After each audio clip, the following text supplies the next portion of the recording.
shut up. My time. I was on a plane for 6.5 hours. Now Mike gets to talk.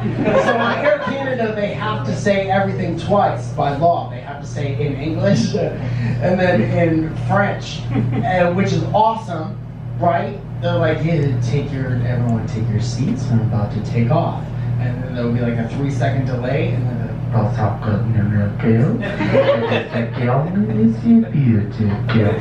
which is awesome, shut up, until their shit starts going wrong, right? Because we hit some turbulence and I didn't want to hear people talking. The captain comes on, and the captain is bilingual, right? So the captain's like, oh, you hit some turbulence going over the mountains, and it's going to, you got to strap in. If you got a baby, you're going to want to hold on to that thing. Hit this, toss and Mickey, baby, hold it tight, and I'm like, yo, Pink Panther, land the fucking plane, please.